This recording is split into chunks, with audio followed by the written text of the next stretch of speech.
Mic. வணக்கம். இந்த ஞாயிற்றுக்கிழமை உங்களுக்காக நான் வந்திருக்க இடம் அனந்தமங்கலம். ஆமா, காசிராமன் ஒவ்வொரு நாளைக்கு ஒரு கோயில் போலாம். இன்னைக்கு வித்தியாசமா இந்த கோயிலுக்கு வந்திருக்கேன். இந்த கோவிலோட கொஞ்சம் வரலாறு கொஞ்சம் சார் சொல்றாங்க. ஐயா, உங்க பேரு? என் பேர் வந்து ஏ பாலகிருஷ்ணன். பாலகிருஷ்ணன் சார் பேரு. ஓய்வு பெற்ற ஆசிரியர்.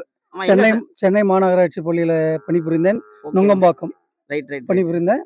இப்போ ஓய்வு பெற்ற கிட்டத்தட்ட இந்த அனந்தமங்கலம் செங்கல்பட்டு மாவட்டத்தினுடைய கடைகோடி கிராமம். இந்த கிராமத்துல 1200 ஆண்டுகளுக்கு முன்பாக இந்த மிக பழமையான ஆலயம். கிட்டத்தட்ட இது வந்து நாங்க 1998ல சுத்தமா இந்த ஆலயம் வந்து பழுதடைந்து ஃபுல்லா இடிஞ்சு கீழே விழுந்திருந்தது. தனித்தனியா பிரிச்சு 98ல ஆரம்பிச்சு 2023ல தான் இதுக்கு மகா கும்பாபிஷேகம் பண்ணோம்.